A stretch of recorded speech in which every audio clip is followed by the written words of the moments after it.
नमस्ते बच्चों, मैं महेश डी पतंगे आप सभी को इस हिंदी विषय के ऑनलाइन कक्षा में आप सभी का हार्दिक स्वागत करता हूं। बच्चों, अब तक हमने 5 पाठ को माहिती पूर्वक संपूर्ण ज्ञान प्राप्त कर चुके हैं। आज हम नया पाठ नंबर 6, पाठ संख्या 6 जो बसंत की सच्चाई एक शीर्षक है। बसंत की सच्चाई ये पाठ बच्चों आपको 3 से 4 अंक आने की संभावना रहती है। ये 3 अंक के लिए भी आ सकता है, हो सके तो 4 अंक के लिए भी आ सकता है। तो आपके लिए एक प्रमुख पाठ है, तो इसे अंत तक जितने भी भाग है उसे ध्यानपूर्वक देखने का प्रयास करें, समझने का प्रयास करें। बच्चों, ये भाग 1 है और एक एकांकिका है। क्या है ये? एकांकिका है। इसके लेखक है विष्णु प्रभाकर। एकांकिका का नाम सुनते ही आपको 9th कक्षा में आपको एक एकांकिका थी, कौन सी? भीम और राक्षस। उसे भी विष्णु प्रभाकर ने ही लिखी थी। भीम और राक्षस आपने 9th में पढ़ा था ना? हाँ, तो वही पाठ के लेखक है विष्णु प्रभाकर ने, और एक एकांकी लिखी बसंत की सच्चाई। एकांकिका का मतलब क्या होता है मैं आपको थोड़ा समझाता हूँ। एकांकिका उसे कहते हैं एक अंक वाला नाटक। एक अंक वाला नाटक एकांकिका कहा जाता है, यानी उसे अंग्रेजी में कहेंगे तो 1 एक्ट प्ले बोलकर कहा जाता है, या हल्का सुकांत नाटक भी कहा जाता है। नाटक और एकांकिका में बहुत फर्क होता है। नाटक क्या होता है? एक से अधिक पात्र होते हैं, उसमें एक से अधिक अंक होते हैं। इसके अलावा उसमें बहुत से कथाएं जुड़े हुए रहते हैं नाटक में, और इसके अलावा उसमें पात्र अनेक संख्या में रहते हैं। नाटक होता है तो ज्यादा से ज्यादा समय तक चलते रहते हैं, लेकिन एकांकिका वैसा नहीं रहती। एकांकिका सिर्फ एक ही अंक में आधारित रहती है, और उसमें कुछ पात्र कम रहते हैं, और उसमें कथा भी एक ही रहती है। एक ही कथा पर आधारित रहता है, पात्र कम रहता है, एक अंक वाला नाटक रहता है, उसे हम क्या कहते हैं? एकांकिका कहते हैं बच्चों। तो एक रेडियो पर प्रसिद्ध नाटककार, रेडियो पर प्रसिद्ध नाटककार है जिनका नाम विष्णु प्रभाकर जी है, उन्हीं के द्वारा रचित बसंत की सच्चाई हम आज पढ़ने जा रहे हैं, जो आपके लिए 10वीं कक्षा के लिए एक प्रमुख पाठ है। तो आज हम क्या क्या पढ़ेंगे? भाग 1 में यहाँ पर देखेंगे पाठ का आशय देखेंगे। जैसे मैंने बताया कि हर एक पाठ का अपना अपना एक उद्देश्य होता है, अपना अपना एक आशय होता है, जिससे आपको क्या सीख मिलती है। लेखक का एक आशय रहता है, लेखक का संपूर्ण परिचय यहाँ पर प्राप्त करेंगे। इसके बाद पाठ के शब्दार्थ को जान लेंगे। उसके बाद पाठ का सारांश हम सविस्तार जानेंगे। तो अब हम यहाँ पर बसंत की सच्चाई, सच्चाई का मतलब क्या होता है? सत्य की राह पर चलना। बसंत एक लड़के का नाम है जो सच्चाई के रास्ते पर चलने वाला है, तो बसंत की सच्चाई नामक पाठ है। तो इसका आशय हम देखेंगे आज। क्या आशय है इसका? इस पाठ का आशय इस तरह से बच्चा आपको पूछ सकता है कि बसंत की सच्चाई, इस पाठ से आपको क्या सीख मिल सकती है, इस पाठ से आपको क्या मोटिवेशन या प्रेरणा मिलती है, तो आपको ये उत्तर लिखने आना चाहिए। हमें इस पाठ से, या हमें इस एकांकिका से भी लिख सकते, हमें इस पाठ या एकांकिका से हमें ईमानदारी, प्रामाणिकता, स्वाभिमानी और परिश्रम की कमाई, परोपकारी तथा मानवीय व्यवहार की सीख मिलती है। क्या क्या है इसमें? ईमानदारी है, प्रामाणिकता है, स्वाभिमानी है, स्वाभिमान है, परिश्रम है और परोपकार है, और मानवीय व्यवहार की सीख मिलती है। इसके अलावा पंडित राजकिशोर के परोपकारी और मानवीय व्यवहार का व्यक्तित्व देख सकते हैं। पंडित राजकिशोर इस नाटक में, एकांकिका में आने वाले प्रमुख पात्र है, तो उनका व्यक्तित्व हम जान सकते हैं। बसंत की ईमानदारी की परिचय भी देखा जाता है। जो बसंत है यहाँ पर मुख्य पात्र, यानी इस एकांकिका का प्रमुख नाटक का नायक कौन है? बसंत है। उसकी ईमानदारी का परिचय भी हम यहाँ पर देख सकते हैं। अब यहाँ पर कुछ शब्द आपको समझ में आए होंगे। ईमानदारी या प्रामाणिकता किसे कहते हैं? प्रामाणिक स्वरूप से माने जाने वाले व्यक्ति, या धर्मनिष्ठा या सच्चाई के मार्ग पर चलने वाले ईमानदार होते हैं, प्रामाणिकता से रहते हैं, सच्चाई के मार्ग पर चलते हैं, धर्मनिष्ठा के मार्ग पर चलते हैं, ऐसे व्यक्ति को हम ईमानदार कहते हैं। ईमानदारी जीवन के सफलता की एक पूंजी है। जैसे इंसान को हर एक मौका मिलता है कि वो अपनी ईमानदारी को साबित करे, तो उस समय वो कितना खरा होता है, कितना नहीं होता उस समय ही उसे बता देता है। लेकिन जीवन में अगर हमें सफलता प्राप्त करनी है तो ईमानदारी के साथ ही हमें रहना है, प्रामाणिकता के हमें साथ रहना है। मानवीयता यानी मनुष्यत्व के लिए काम आना। मानवीयता का मतलब होता है मनुष्यत्व के लिए, इंसानियत के लिए काम आने वाले। और यहाँ पर स्वाभिमान किसे कहते हैं? आत्मगौरव। हमारा एक आत्माभिमान होता है, अंतरात्मा होती है, हमारा एक स्वाभिमान होता है, हमारा एक आत्मसम्मान होता है, आत्मगौरव होता है, उसे क्या कहते हैं हम? स्वाभिमान होता है। परोपकारी, भलाई के काम करने वाले, दूसरों के हित में काम करने। खुद के लिए तो बहुत से लोग जीते हैं, खुद के लिए बहुत कुछ कर लेते हैं, लेकिन हम दूसरों की मदद करने के लिए जो काम करते हैं उसे परोपकार कहते हैं, भलाई का काम कहते हैं। अपने लिए नहीं, खुद के लिए नहीं, दूसरों के लिए जीना, दूसरों के काम आना, वही परोपकारी का मतलब होता है बच्चों। परिश्रम, कठोर परिश्रम करना या मेहनत से काम करना। परिश्रम करना या मेहनत से काम करना, ये सब इस पाठ से हमें सीख मिलती है। एक छोटी सी ईमानदारी की छोटी सी घटना मैंने एक पेपर में कहीं पढ़ी थी, तो आपको बताना चाहता हूं। एक व्यक्ति बैंक में जाकर 1.5 लाख रुपए निकालने के लिए पर्ची भरता है, उसे 1.5 लाख रुपए निकालने रहते हैं। 1.5 लाख रुपए निकालने के रहते हैं तो उसने वो पर्ची भरकर कैशियर को दे देता है। तो कैशियर 1.5 लाख की जगह उसे 1,70,000 रुपए देता है। गिनने में कुछ गलती हो गई होगी या उसके कुछ तो गलती से क्या हो जाता है, जिस व्यक्ति ने 1.5 लाख की पर्ची भरकर 1.5 लाख रुपए लेने की पर्ची देता है, तो उसे गलती से क्या होते हैं, 1.5 लाख की जगह 1,70,000 रुपए उसे मिल जाते हैं। वो पैसे लेकर घर आता है, घर आने के बाद पैसे को गिनता है तो 20,000 रुपए ज्यादा आते हैं। उसने तो 1.5 लाख निकालने थे अपने अकाउंट से, लेकिन उसे 1,70,000 आते हैं, 20,000 ज्यादा आते हैं। वो व्यक्ति दोपहर तक सोच में पड़ गए कि ये 20,000 तो मेरे नहीं है, मैंने 1.5 लाख का ही पर्ची भरा था, 1.5 लाख लेना मेरा काम है, ये 20,000 अधिक आए हैं, अगर मैं इसे रख लेता हूं तो मेरा लाभ हो जाएगा, अगर इसे लौटा देता हूं तो मेरा लाभ नहीं होगा। और वो सोचने में पड़ जाता है कि अगर उस कैशियर की नौकरी चली गई तो 20,000 के चक्कर में उसका हिसाब घोल हो जाता है, हिसाब में 20,000 कम आ जाएंगे। ये सोचकर उसके मन में, उसके अंतरात्मा उसे सोचने लगती है, उसके अंतरात्मा उसे बोलने लगती है कि ये काम गलत है, तूने 20,000 ज्यादा लिए है, तुरंत ले जाकर वापस दे दे, बोलकर उसके अंतरात्मा अंदर से बोलती रहती है। इस टेंशन में उसने दोपहर का खाना तक सही नहीं खाता हुआ व्यक्ति कि मैं क्या करूं, ऐसे दुविधा में पड़ा हूं कि रख लूं या दे दूं। अंत में उसने अपनी अंतरात्मा की बात सुनी और ठीक बैंक बंद होने से पहले उस कैशियर को ले जाकर 20,000 रुपए वापस दे देता है।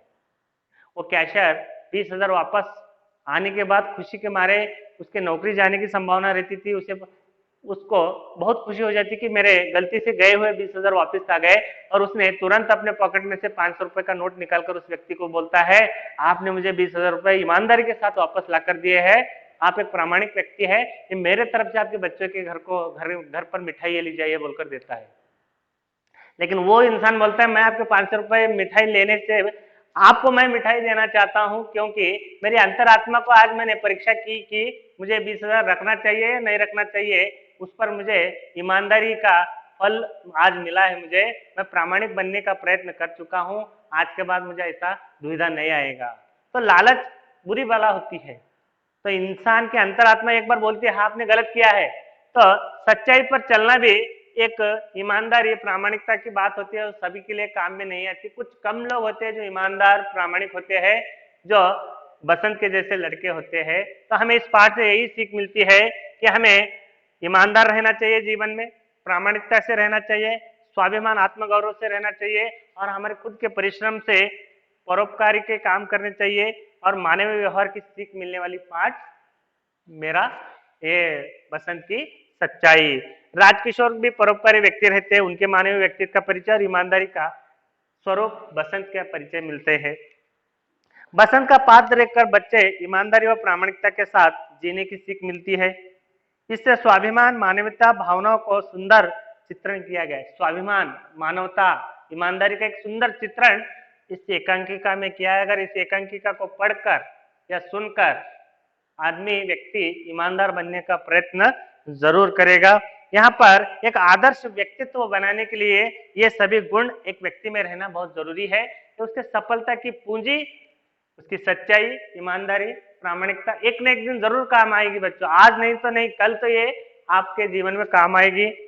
सदैव हमें जीवन में ईमानदारी, प्रामाणिकता, मानवीयता, परोपकारी को लेकर हमें जीना चाहिए, तो एक न एक दिन हम सफलता के जरूर नजदीक होंगे, बोलकर ये पाठ से आपको सीख मिलती है। आगे हम देखेंगे लेखक का संपूर्ण परिचय।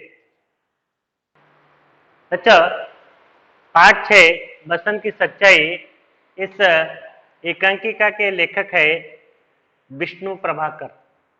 इनका जीवन परिचय हम प्राप्त कर रहे हैं। तो हिंदी साहित्य में आने वाले एक ऐसे लेखक माने जाते हैं, उन्हें गांधीवादी लेखक कहा जाता है। कौन से लेखक? गांधीवादी लेखक कहा जाता है। इससे पहले मैंने कश्मीरी शेफ बताते समय मुंशी प्रेमचंद जी के परिचय में बताया था कि ऐसे ही बताया मैंने उनको भी, उनका और एक उपाधि क्या था, यानी यथार्थवादी लेखक बोलकर, यानी समाज में जो जैसा दिख रहा है वैसा लिखना, उसे यथार्थवादी लेखक कहते हैं। ये गांधीवादी लेखक माने जाते हैं। अगर आपको अनुरूपता में ऐसा प्रश्न पूछने की संभावना भी रहती है तो आप अपना थोड़ा सा ध्यान इधर दीजिए। मुंशी प्रेमचंद जी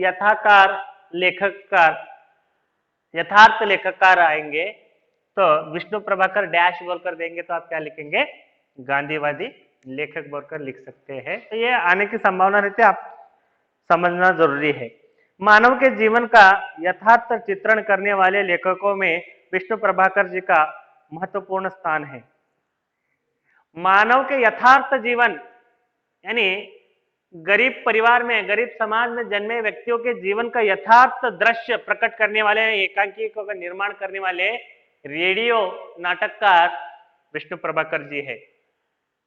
बच्चा, आप पेज नंबर 49 पर इनका परिचय दिया गया है। तो आप यहाँ पर अपने अपने टेक्स्ट बुक निकालिए और मेरे साथ इनका लेखक परिचय और शब्दार्थ देखेंगे तो आपको भी समझने में आसानी होगी। अपने अपने टेक्स्ट बुक निकालिए, पेज नंबर 49 पर यहाँ पर मैं उनका परिचय बताने जा रहा हूँ। नाम विष्णु प्रभाकर, एक गांधीवादी लेखक है। काल 1912 से लेकर 2009 तक इनका टोटल पीरियड है। जन्म दिनांक है 1912, इनमें 1912 में इनका जन्म होता है। जन्म स्थान उत्तर प्रदेश के मुजफ्फरनगर के मीरपुर में होता है। कहां पर होता है बच्चों? 1912 में उत्तर प्रदेश के मुजफ्फरनगर के मीरपुर में इनका जन्म होता है। इनकी शिक्षा, एजुकेशन, पंजाब में शिक्षा पाकर वहीं 15 वर्ष तक उन्होंने सरकारी नौकरी की। पंजाब में इनकी शिक्षा होती है, 15 वर्ष वहीं रहकर वो सरकारी नौकरी करते। आगे अपने जीवन की सेवा में 1955 में वो आकाशवाणी के दिल्ली केंद्र में नाटक निर्देशक बने। एक नाटक डायरेक्टर बनकर उन्होंने आकाशवाणी दिल्ली केंद्र में उन्होंने काम किया है। प्रसिद्ध रेडियो नाटककार रहे और इनकी एकांकियां मानवीय संवेदनाओं से ओतप्रोत है। मानवीय संवेदनाओं ने मानव के भावनाओं को छूने वाले जैसे नाटक बनाने वाले नाटककार विष्णु प्रभाकर जी। ओतप्रोत का मतलब होता है दिल पर छा जाना या दिल पर घर करना। यानी अगर इनका नाटक देखेंगे तो आपके दिल में एक उनके लिए घर करने जैसा भावना, दिल को छूने जैसी भावना पैदा होती है, उसे ओतप्रोत कहते हैं। मानव संवेदनाओं से घिरी हुई है बोलकर अर्थ होता है। समझ में आया बच्चों? अब हम आगे उनके प्रमुख रचनाओं की ओर बढ़ेंगे। बच्चों, हम लेखक परिचय में लेखक के प्रमुख रचनाओं के बारे में जानेंगे। 8वां पॉइंट, उनके कुछ प्रमुख रचनाएं हैं, इस प्रकार से है। आवारा मसीहा, तट के बंधन, निशिकांत, दर्पण का व्यक्ति, धरती अब भी घूम रही है, युगे युगे क्रांति, गृहस्थी आदि इनके प्रमुख रचनाएं हैं। आवारा मसीहा, तट के बंधन, निशिकांत, दर्पण का व्यक्ति, धरती अभी भी घूम रही है, युगे युगे क्रांति, गृहस्थी आदि। पेज नंबर 50 पर आपको यहाँ पर शब्दार्थ और लेखक के प्रमुख रचनाओं को दिया गया है, देख लीजिए। निधन इनका 2009 में इनका निधन होता है। ये हो गया हमारा लेखक का संपूर्ण परिचय। अब हम पाठ के कठिन शब्दार्थ की ओर बढ़ते हैं। पाठ के कठिन शब्दार्थ इस प्रकार से है। राह, रास्ता या मार्ग, राह, रास्ता या मार्ग, दिया सलाई, भेंकी कड्डी, मैच स्टिक, यानी माचिस रहती ना घर में दिया लगाने को या कुछ जलाने के लिए, उसे भेंकी कड्डी, दिया सलाई कहा जाता है। छलनी यानी जालीदार छोटा सा उपकरण, घर में दूध छानने के लिए, चाय छानने के लिए, बनाया जाता है ना, चार छानने की चालनी बोलते, छालनी छलनी बोलते उसकी हिंदी। एक आना किसे कहते हैं? अब आना दो आना पैसे तो नहीं है, अब हमारे पास रुपए से स्टार्ट है। जब हम बचपन में थे तो 4 आना 8 आना मिलता था, अब वो भी नहीं है, सिर्फ 1 रुपए का कॉइन देख सकते हैं। तो यहाँ पर 6 पैसे यानी 1 आना होता है, तकरीबन 6.25 पैसे को 1 आना कहा जाता है। यहाँ पर मैं आपको समझा रहा हूँ। तो 6.25 पैसे को 1 आना कहा जाता है। तो 16 1 रुपए में कितने आने रहते हैं? 16 आने रहते हैं। इसको आप गणित कर कर देखेंगे तो 100 बनेगा। तो देख लीजिए आप भी। तो यहाँ पर आपको मैं थोड़ा सा याद देना चाहता हूँ, मुंशी प्रेमचंद जी कश्मीरी सेब में 4 आने के सेब खरीदते हैं। 4 आने यानी आज के यानी पहले 25 पैसे हो जाते हैं, 8 आने यानी 50 पैसे, 16 आने मतलब 1 रुपए, यानी 1 रुपए में 100 पैसे रहते हैं। यहाँ पर आना दो आना बोलकर थोड़ा सा अंदर दिया गया है चैप्टर में, तो आपको समझ में आना चाहिए, मैं इसलिए बोल रहा हूँ। तो 6.25 पैसे को 1 आना कहा जाता है, तो गुणिले 16 करेंगे तो 100 बनेगा।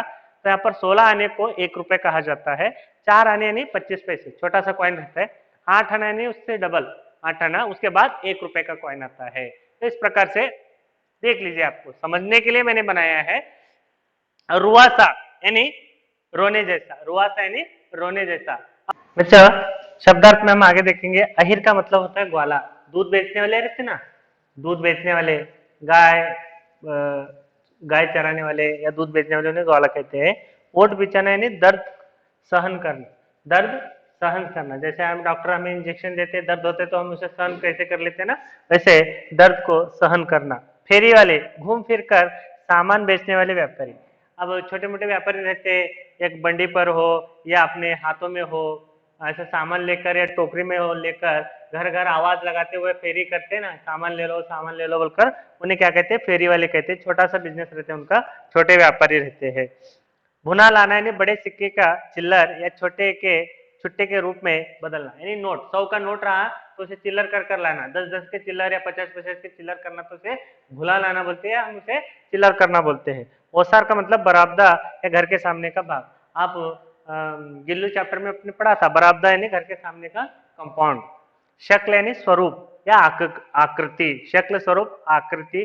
व्याग्रता यानी व्याकुल या बेचैन होना, व्याग्रता यानी बेचैन होना। अब यहाँ पर हमने शब्दार्थ देख लिए, आगे पात्र परिचय को हम जानेंगे। तो बच्चों अब तक हमने पाठ 6 बसंत की सच्चाई, जिसमें पाठ का आशय देख लिया, लेखक का परिचय देख लिया, पाठ के कठिन शब्दार्थ देख लिए। अब हम पाठ की ओर बढ़ते हैं कि इस एकांकिका का प्रारंभ कैसे होता है और इसमें क्या क्या है।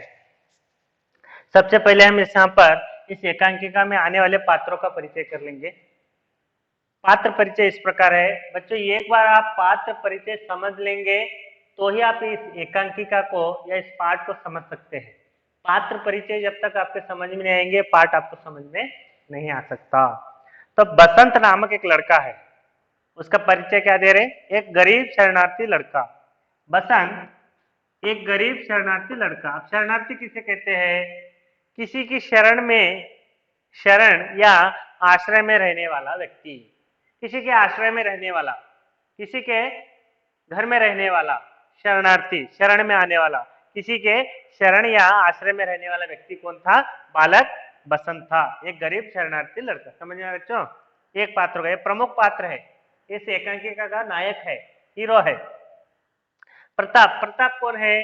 प्रताप बसंत का एक छोटा भाई है। बसंत का, इस बसंत का छोटा भाई कौन है? प्रताप। पंडित राजकिशोर, पंडित राजकिशोर कौन है? एक नेता है, एक लीडर है। कैसे लीडर है? मजदूरों के नेता है। आपके पास बुक में नेता बोलकर दिया है, मैंने यहाँ पर आपको नेता कौन से है बोले तो मजदूर, लेबर्स के, लेबरों के नेता, मजदूर के नेता है। और साथ ही यहाँ पर डॉक्टर, एक डॉक्टर आता है तथा 2 राहगीर चलते हैं, जो रास्ते पर चलने वाले 2 व्यक्ति का यहाँ पर पात्र है। इतने सारे पात्र है। पात्र समझ में आए बच्चों? अब यहाँ पर क्या दिया है? दृश्य 1 2 3 है। इस पूरे एकांकिका में कितने दृश्य है पूछकर आपको क्वेश्चन आएगा तो आपको आंसर देने आने चाहिए। इस एकांकिका में 3 दृश्य है। तो अब हम पहला दृश्य देखने जा रहे हैं। दृश्य, पहला दृश्य हम देखने जा रहे हैं, जिसमें क्या क्या है, किस प्रकार से है। पेज नंबर 41 यानी पेज नंबर 41 निकालो बच्चों। आपको यहाँ पर 41 पर पात्र परिचय भी है और पहला दृश्य भी प्रारंभ होता है। कैसा है पहला दृश्य यहाँ पर बताया जा रहा है, तो ध्यान से आप टेक्स्ट बुक में और देखेंगे। आशा करता हूँ कि पात्र परिचय समझ में आए होंगे। अब हम पाठ की ओर बढ़ेंगे। पहला दृश्य कौन सा है? पहला दृश्य, स्टेज पर सुविधा के अनुसार एक बड़े नगर के बाजार का प्रतीकात्मक दृश्य। स्टेज, अब नाटक एकांकिका चालू होने वाली है, पर्दा उठ गया है, तो उठते ही पर्दा उठते स्टेज पर आपको देखने वालों को क्या मिलेगा? स्टेज पर क्या दिख रहा है? वहां पर चित्र भी दिया है, यहाँ पर पेज नंबर 41 पर चित्र भी दिया है। एक बाजार का प्रतीकात्मक, बाजार का प्रतीकात्मक यानी उसके जैसा स्वरूप, बाजार के स्वरूप के जैसा ही स्टेज पर एक छोटा सा बाजार बनाया गया है। उसी के जैसे कॉपी, बाजार के जैसे कॉपी से बाजार का स्वरूप दिखने जैसा स्टेज, यानी जहां पर नाटक हो रहा है, एकांकिका घट रही है, वहां पर एक बड़ा सा स्टेज बनाया गया है, स्क्रीन बनाया गया है। उस पर क्या दिखाई दे रहा है? बाजार का प्रतीकात्मक दृश्य दिखाई दे रहा है पहले दृश्य में। और देखो, स्टेज पर सुविधा अनुसार एक बड़े नगर के बाजार का प्रतीकात्मक दृश्य, आने जाने लेन देन का शोर, फेरी वालों की पुकार। अब बाजार बोलने के बाद बाजार क्या शांत वातावरण नहीं रहता? बाजार में कोई सब्जी बेचते रहता है आवाज देकर, कोई फल बेचते रहता है, कोई और कोई सी तरकारी बेचते रहता है, अलग अलग से लोग शोर करते रहते हैं, या ऐसा किलो, या ऐसा किलो, ये लीजिए बोलकर चिल्लाने की आवाज रहती है बाजार में।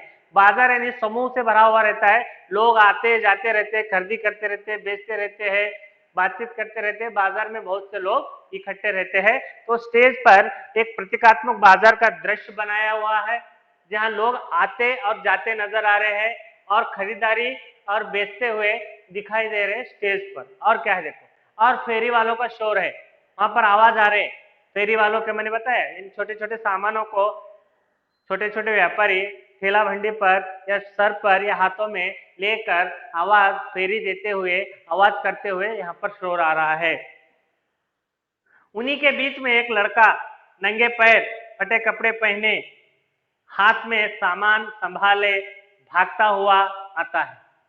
ये सब बाजार में चल रहा है, लोग आ रहे जा रहे हैं, शोर हो रहा है, फेरी वाले घूम रहे हैं, बाजार का दृश्य बताया गया है। उसी में एक लड़का आता है, एक लड़का आता है, कैसी हालत रहती है उसकी? पैर नंगे नहीं, बिना चप्पल के, और कपड़े जगह जगह पर फटे हुए रहते हैं। और इसके अलावा उसके हाथ में कुछ सामान है जो बेचने के लिए ला रहा है, उसके हाथों में बहुत से सामान है, जो भागता हुआ स्टेज पर प्रवेश करता है। एकांकिका प्रारंभ होती है, स्टेज पर पहुंचता है। उसकी आयु लगभग 12 वर्ष की है। उस लड़के की उम्र क्या है? एज क्या है? लगभग 12 वर्ष का है, 12 वर्ष का है। हालत कैसी है? नंगे पैर है, फटे कपड़े है, हाथों में सामान है, भागते हुए स्टेज पर आता है। आगे देखो, उसका नाम है बसंत। उसका नाम क्या है? बसंत। जो स्टेज पर आता है 12 साल का लड़का, फटे पुराने कपड़े पहनकर, हाथों में सामान लेकर, फेरी वाला रहता है, तो उसका नाम क्या है बच्चों? बसंत। इस एकांकिका का प्रमुख नायक। वह पुकार रहा है, वह पुकार रहा है। देखो अपने टेक्स्ट बुक में आप आगे एक एक पात्र बात करते हैं। अब बसंत बात कर रहे हैं, यहाँ पर पुकार रहा है। क्या पुकार रहा है उसमें देख लो। बसंत, छलनी ले लो, बटन ले लो, दिया सलाई ले लो। अब वो उसके हाथों में कुछ सामान है, उस सामान को बेचने के लिए बसंत क्या कर रहे हैं? 12 साल का लड़का है, वो उस बाजार में, सभी लोग आ रहे जा रहे घूम रहे, उस बाजार में वो अपने सामान को बेचने के लिए आवाज लगा रहा है, पुकार रहा है। क्या क्या बेच रहा है? छलनी ले लो, छलनी बताया मैंने, दूध छानने के लिए, चाय छानने के लिए। बटन ले लो, बटन यानी शर्ट के बटन, बटन शर्ट को लगाने वाले बटन रहते ना, ये बटन। बटन ले लो, दिया सलाई ले लो, दिया सलाई नहीं, माचिस बॉक्स, बेंकी पटना बोला ना मैंने शब्दार्थ में, उस बेंकी पटना को बोल रहे। छलनी ले लो, दिया सलाई ले लो, बटन ले लो, आवाज दे रहा है। आगे देखो, कोई उसकी बात नहीं सुनता, सब उसे देखते हैं और आगे बढ़ जाते हैं। इसी समय एक खद्दरधारी व्यक्ति वहां से जाते दिखाई देते हैं। वे मजदूर के नेता पंडित राजकिशोर है। बसंत उन्हें देखकर उनके पीछे भागता है। छल्ली ले लो, दिया सलाई ले लो, बटन ले लो बोलकर आवाज पुकार रहा है, जोर जोर से उस बाजार में आवाज दे रहा है, तो कोई उसको देखने वाला नहीं है, कोई उसको सुनने वाला नहीं है। लोग सुन रहे हैं, अपने अपने काम में लगे हैं, कोई उसकी ओर देखने को तैयार नहीं है। किसकी ओर? बसंत की ओर, जो अपने सामानों को बेच रहा है, उसके ओर कोई देखने को तैयार नहीं था। तो इतने में बसंत की निगाह, दृष्टि, नजर एक खद्दरधारी व्यक्ति के पास पड़ती है। खद्दरधारी यानी खादी के कपड़े पहनने वाला व्यक्ति। जब देश आजाद नहीं हुआ था तो गांधी जी ने स्वदेशी आंदोलन में खादी के कपड़े पहनने का आह्वान किया था, तो तब ज्यादा से ज्यादा नेता लोग खादी के कपड़े पहनते थे, खादी के कपड़े और गांधी टोपी पहनते थे। खद्दरधारी यानी खादी से बने हुए कपड़ों को पहनना खद्दरधारी व्यक्ति कहते हैं। तो खद्दरधारी व्यक्ति ने खादी के कपड़े पहने हुए व्यक्ति को देखता है, देखकर उनके पीछे पीछे भागता है। कौन? बसंत। किस लिए भागता है? देखो बसंत, अब बसंत बात कर रहा है। देखो बसंत क्या कहता है, साहब बटन लीजिए, देसी बटन, साहब दिया सलाई लीजिए, उनको आग्रह कर रहा है।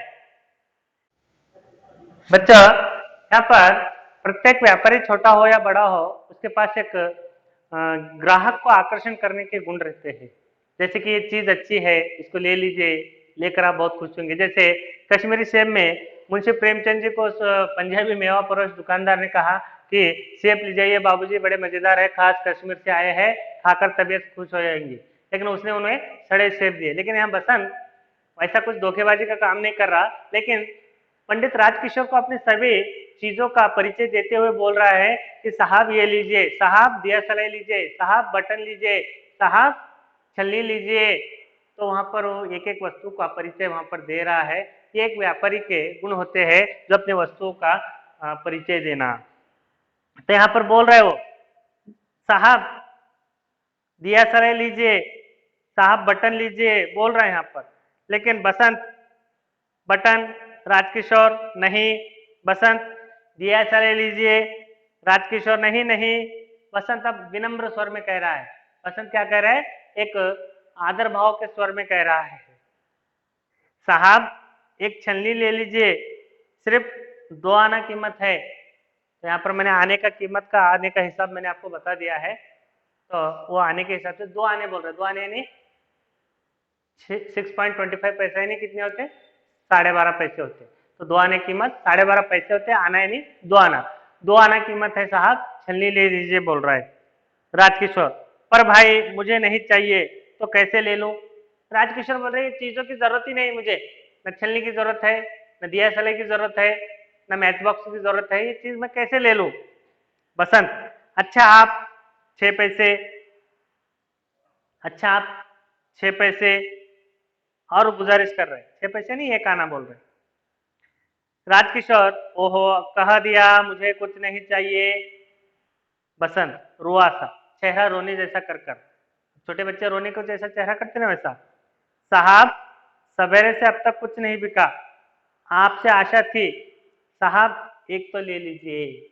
अब विनम्र स्वर में उनको बात कर रहे, चेहरा रोने जैसा हो गया है कि वो सामान नहीं खरीद रहे। तो बोल रहे साहब कुछ तो ले लीजिए, सवेरे से मेरे पास कुछ भी नहीं बिका, मेरे सामान में से कुछ भी नहीं बिका, तो आपको देखकर मुझे आशा होती कि आप कुछ ना कुछ खरीद लेंगे, आपसे आशा थी बोलकर बसंत उनसे आग्रह कर रहा है।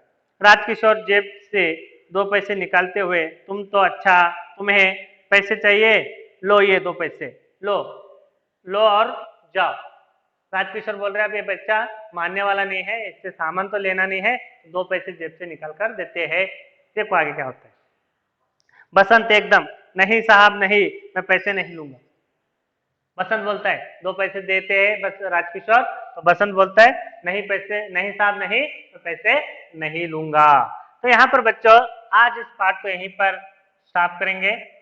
तो पाठ 6 बसंत की सच्चाई, ये एकांकिका को विष्णु प्रभाकर जी प्रस्तुत कर रहे हैं, जिसमें ये पात्र बसंत एक प्रमुख नायक के रूप में है और पंडित राजकिशोर एक मजदूर के नेता है। तो यहाँ पर कुछ इस पहले दृश्य में प्रश्न पूछ सकते हैं।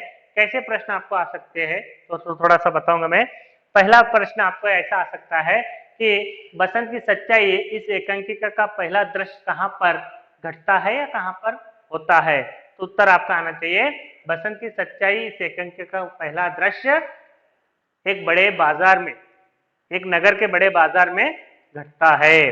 दूसरा प्रश्न पूछ सकते हैं, पंडित राजकिशोर कौन थे? तो पंडित राजकिशोर मजदूर के नेता थे।